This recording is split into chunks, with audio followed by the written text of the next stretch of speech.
Depuis quelques semaines circulent sur les réseaux sociaux des images montrant un groupe de personnes presque dénudées, arrêtées par les éléments de la police nationale au cours d'une soirée privée organisée dans un quartier de la commune de Ngalima pendant une partouze. Une forme de débat sexuel impliquant plusieurs personnes en échangeant de partenaires. Un homme y a trouvé la mort. Plusieurs personnes ont été indignées de la manière dont ces hommes et ces femmes ont été présentés pendant leur arrestation dans des conditions totalement humiliantes. Une situation qui a suscité plusieurs questions, notamment sur le motif de l'arrestation. Les personnes trouvées sur les lieux ont-ils commis une infraction? Si oui, quelles sont les peines qu'elles encourent?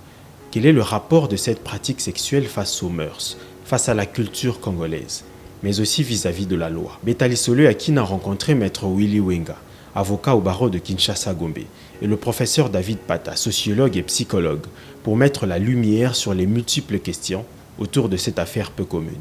Ce qui s'est passé, ça nous ramène à ces débats que nous avons toujours eu, les débats d'école, entre le droit et la morale.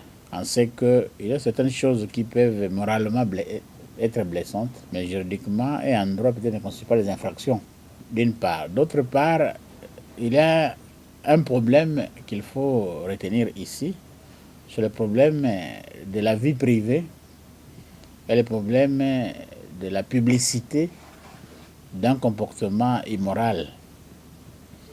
Vous allez vous rendre compte que l'activité qui a été mise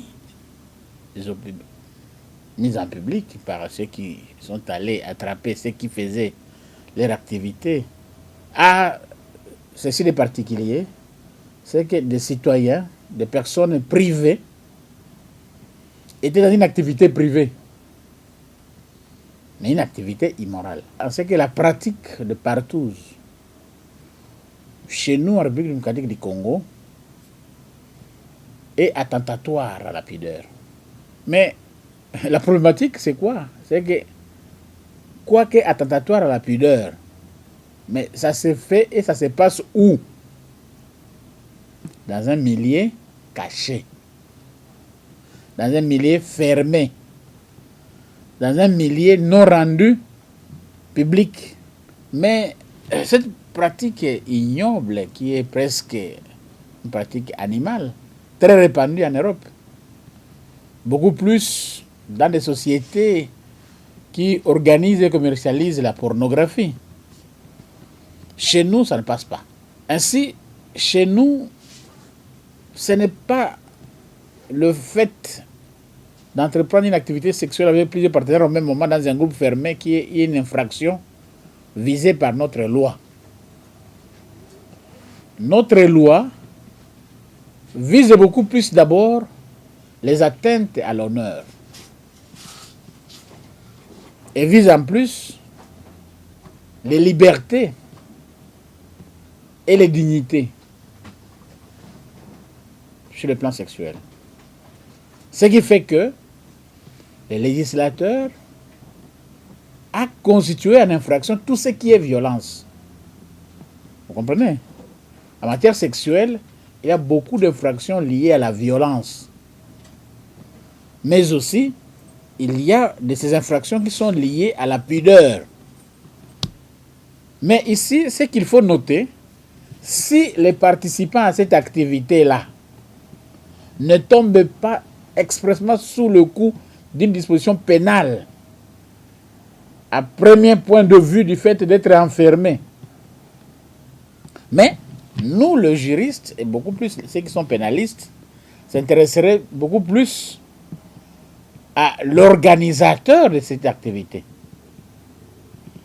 Et l'organisateur de cette activité, lui, tombe sous le coup de la loi pénale, que nous appelons le proxénétisme. C'est une infraction qui punit et poursuit toute personne qui fait le commerce de sexe d'autrui.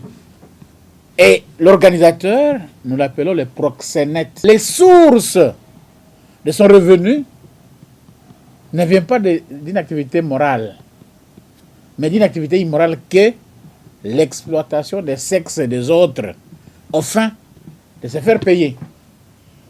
Et lorsque, quoique cet endroit-là, c'est un endroit fermé, mais cette activité a fait l'objet de quoi? De publicité. Vous voyez? Parce qu'il y a peut-être des affiches, peut-être il y a des sites ou des messages qui disent, bon voilà, tel jour, les 15, soyez là, amoureux de ceci, amoureux de cela, droit d'entrée $15, droit d'entrée $70, $80. Et les gens sont invités à l'animalité. Pour ce genre d'activité, ce sont les filles qu'on met au devant. Hein? Lily sera là, la Solange et la Douce sera là. Et voilà, à cette activité, quoi qu'immoral, peut donner lieu à des infractions. Ça dépend de la manière dont ça s'est déroulé aussi. Parce qu'il n'est pas exclu que ça se déroule aussi par voie de violence. Il n'est pas exclu que l'activité de partouze là se déroule avec des filles qu'on a prises en otage. On peut croire que les filles qui sont là l'ont été volontairement, alors qu'elles étaient prises en otage.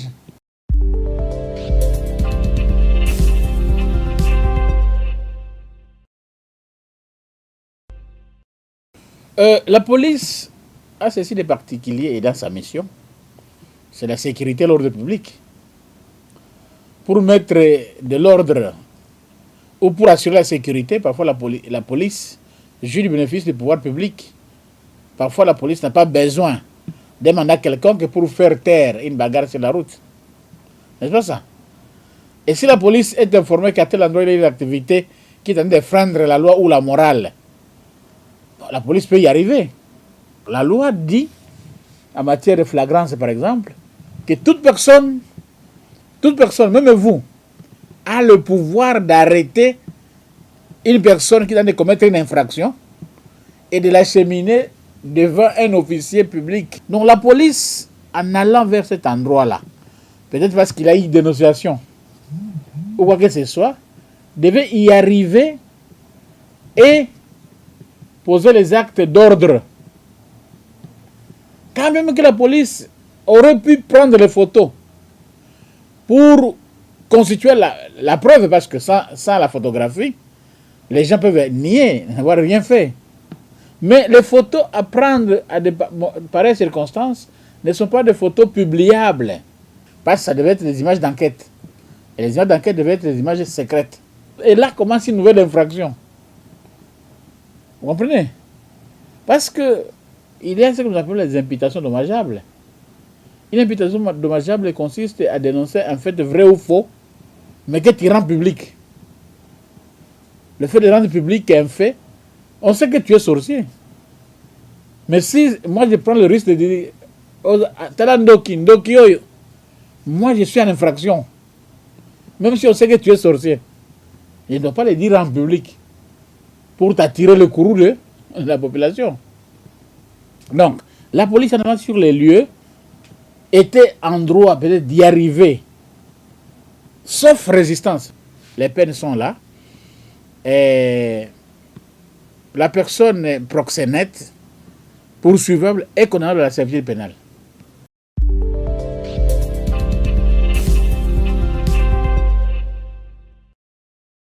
Le partouze, c'est un concept qui a existé sous d'autres cieux, mais il est mis en vedette ces derniers temps à la suite des événements que tout le monde connaît. Une des formes de pratiques sexuelles qui s'est fait à partir de 4 femmes qui vont partager presque le même homme. À Kinshasa, ça s'est fait dans les réseaux sociaux les plus proches. Lorsque nous consultons la culture congolaise, dans toutes ses formes et diversités, on se rend compte que la sexualité d'abord est tabou. De deux, c'est que en tant que tabou, la pratique sexuelle ne se donne pas à beaucoup de diversité, comme vous le savez. Et donc, c'est une pratique nouvelle. Cette pratique, premièrement, elle dénature la nature de la relation interpersonnelle qui se passe entre deux personnes. Par cette dénaturation, on peut effectivement aussi observer des conséquences, notamment une faible affinité entre deux personnes qui se connaissent déjà, qui ont certaines relations d'intimité. Ça détruit également, n'est-ce pas, le niveau d'attraction, n'est-ce pas, qu'un homme peut avoir vis-à-vis d'une femme. Parce que l'homme ou la femme s'octroie dans cet exercice avec une dimension plurielle. Ça dit qu'il n'y a pas une sorte de concentration orientée sur l'une ou l'autre. Il s'agit d'une concentration multiple qui est désorientée parce que vous avez plusieurs apparts, vous avez plusieurs jouets, vous avez plusieurs occasions à la fois qui vous désorientent, ce qui peut effectivement entraîner certaines conséquences sur le plan comportemental, surtout amoureux. Son influence, c'est que ça risque de se propager, n'est-ce pas? Parce que vous savez, les Congolais, on ne leur donne pas une réalité. Quand vous donnez aux Congolais une réalité, ils le font de manière exagérée. Ces cas sont patents, les réseaux sociaux, etc., les TikTok. Vous avez vu que même les Blancs, ils sont un peu plus limitatifs à un certain niveau, même sous d'autres cieux. Mais ici, nous allons vraiment jusqu'au bout. Et ça va réduire, n'est-ce pas, les degrés d'attachement, n'est-ce pas, de voir des couples vivre ensemble, parce que quand les gens s'octroient à ce type de pratiques, ça peut même diminuer le nombre des taux de mariage. Donc ça peut créer également des cassures, n'est-ce pas, des liens familiales, parce qu'on découvre par là qu'il y a plusieurs moyens, n'est-ce pas, de se faire plaisir au lieu de se concentrer, focus, de continuer à manger la même nourriture chaque fois. Le risque est trop grand. Il faudrait simplement qu'il y ait maintenant qu'on intègre dans la loi, par exemple, au niveau, par exemple, des codes de famille, qu'on puisse aussi initier ce genre de propositions pour qu'on puisse interdire cela dans des espaces publics et même de manière publique, n'est-ce pas? Il faut que ça devienne une infraction, mais il faut trouver de quelle manière ça doit devenir une infraction. Parce que, comme vous savez, les rapports sexuels n'est pas en soi une infraction, mais c'est le format qu'on veut donner qui peut aller dans les dérapages, n'est-ce pas? Et donc, si la loi doit être érigée dans ce sens, la loi doit aller dans le sens, n'est-ce pas, de pouvoir voir le format et le format que cela prend pour n'est-ce pas, limiter et voir dans quelle mesure ça peut être interdit. Parce qu'il ne faut pas perdre de vue que pour les filles qui en organisent, c'est une occasion pour eux de se faire de l'argent. Donc c'est une position de groupe, des gens qui sont consentus, ça devient comme une sorte d'entreprise. Les juristes peuvent proposer des lois qui vont aller dans le sens de contraindre, de limiter les dégâts pour sauvegarder, n'est-ce pas, l'unité des foyers que nous avons. Jusqu'à aujourd'hui, de manière classique, partout, ce n'est pas une maladie. À moins que ça va dans le sens de créer une sorte d'obsession, où ça soit défini sous forme d'une obsession sexuelle. Mais lorsque la personne fait ça, de manière classique, ce n'est pas une maladie psychologique. Ce serait une maladie lorsqu'on va aller dans les cas d'obsession.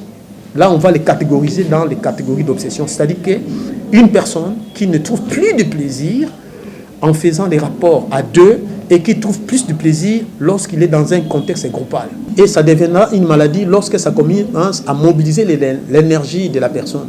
La personne devient déséquilibrée, il perd le repère, il commence à produire des comportements insupportables, l'irritabilité, il devient colérique, etc. C'est à ce niveau-là qu'on peut déclarer ça comme une maladie. C'est qu'il faut dire, n'est-ce pas, à la population congolaise que cette pratique peut créer des déséquilibres mentaux ou psychologiques. Parce que plus que vous le faites, plus que vous allez perdre le goût de rester ensemble avec votre partenaire. Et en même temps, pratique des sexualités en groupe expose à beaucoup de maladies. Non seulement biologiques, mais aussi psychologiques. Et nous demandons aux autorités de pouvoir s'y impliquer pour pouvoir, surtout aux parlementaires, de proposer des lois qui vont aller dans le sens, n'est-ce pas, de réduire ces effets dans la société congolaise.